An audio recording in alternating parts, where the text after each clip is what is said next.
Bonjour à tous. Bon, aujourd'hui on se retrouve encore sur le Toyota HJ61. Et là, ce coup-ci, je vais vous montrer comment on fait de la soudure au point par point. Donc, comme je l'ai déjà dit dans plusieurs vidéos, je ne suis pas carrossier, ni soudeur, ni tôlier, ni autre. J'ai appris seul, donc j'essaie de vous montrer ce que je sais à peu près et que je pense qui peut être intéressant pour ceux qui veulent souder ou apprendre à souder ou autre. Bon, bref, vous m'avez compris. Donc, je vais vous montrer vite fait en pratique ce que ça donne. Donc là, je vais pas faire un cours théorique, mais je vais vous expliquer vite fait en quelques secondes ou à une minute. Bon, bref, vous m'avez compris. Le Ben Fusion, ce que c'est, est-ce que ça provoque, comment ça réagit quand on fait une soudure point par point. Et les bêtises qu'il faut éviter de faire pour justement fondre la tôle ou autre. Donc là, on passe sur mon schéma technique. Je vais vous montrer.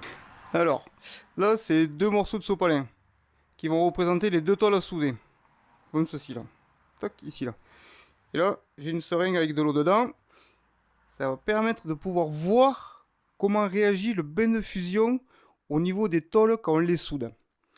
Alors, ce que je vais faire en premier, je vais vous montrer, si vous voulez, quand on met une seule goutte, comme ça, petit à petit, ce que ça fait.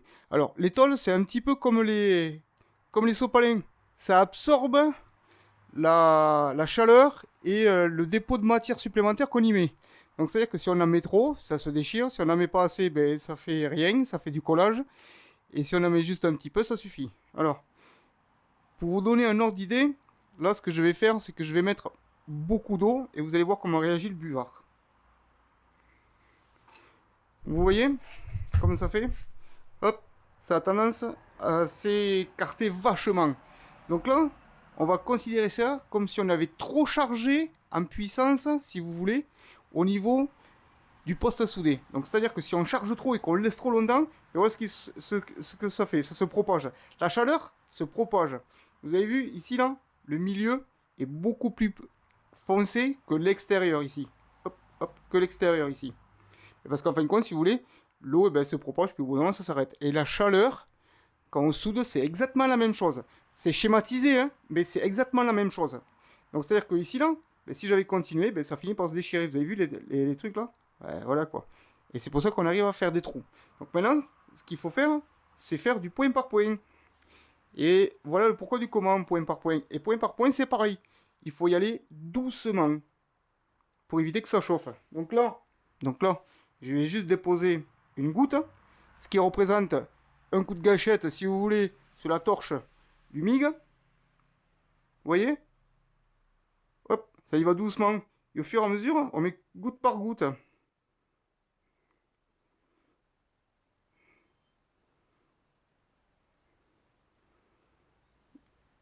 voyez ce que ça donne?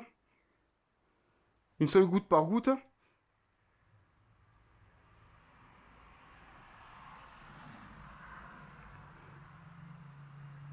Et pour le MIG, c'est pareil quand on soude. C'est pour ça qu'on ne soude pas d'un trait comme ceci, sur des tôles fines. Vous voyez ce que ça donne? Ça fait trop, la chaleur se dissipe trop. Donc voilà pourquoi on fait du... Quoi ça s'appelle? Du point par point. Donc là, maintenant, je vais vous montrer en réel comment on fait. Alors, bien entendu, il faut régler le poste au tôle qu'on utilise. Et forcément, le débit de fil, il faut être réglé, et ainsi de suite. J'ai déjà fait une vidéo là-dessus, comment régler son poste. Je la mettrai en description dans la vidéo, ou une petite fiche dans la vidéo, vous le verrez apparaître. Au moins, vous pourrez vous référer un petit peu à ça. Donc voilà, donc là maintenant, je vais vous montrer sur la carrosserie. Donc, je dois souder le morceau qui est en dessous, et celui qui vient comme ceci. Donc ça fait un angle ici. Hein. Donc j'ai pointé ici, et je vais vous montrer au milieu comment je soude. Alors, je vais partir de ce point pour aller vers ce point. Donc ce que je vais faire, c'est que je vais faire quelques points et après je vous explique ce que je fais. J'espère que vous allez y voir quelque chose, mais je suis pas sûr.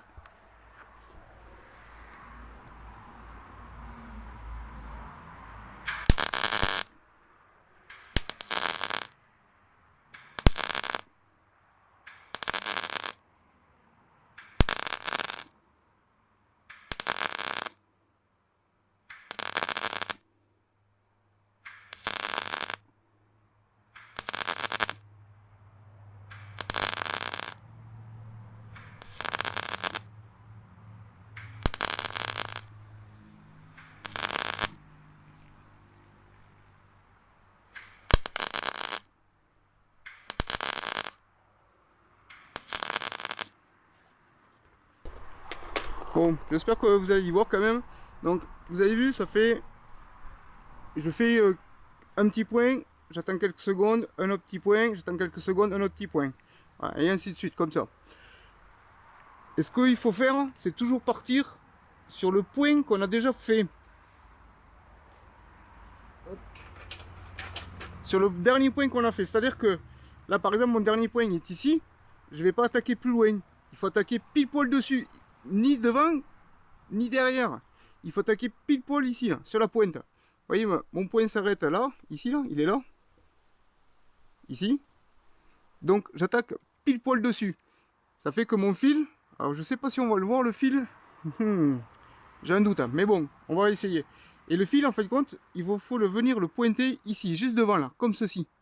Au moins, ça va permettre à la chaleur de se dissiper d'abord sur le dernier point que vous avez fait, et après venir fondre, le bain de fusion va venir fondre sur, sur la tôle de devant qui n'est pas encore soudée. Et vous faites ça au fur et à mesure, comme ça, l'avançant, petit à petit, tout doucement.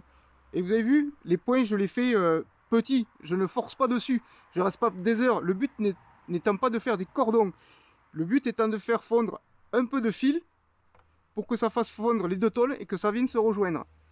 Pour que ça puisse permettre de faire pas du collage, mais de la soudure. Donc là, je vais continuer, je vais vous en faire quelques-uns comme ça, au moins vous allez voir un petit peu en temps réel, je ne vais pas l'avancer pour voir ce que ça donne.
Donc voilà, vous avez vu un petit peu ce que ça fait. Donc maintenant forcément ça fait une surcouche. Donc ça il va falloir le poncer. Enfin le poncer. Y passer un coup de meuleuse dessus. Donc pareil, il ne faut pas passer un coup de meuleuse trop loin parce que sinon si vous effacez complètement les la soudure, ben, votre tôle ne tiendra plus. Donc il faut y aller. Je vais le faire, je vous montre après le résultat.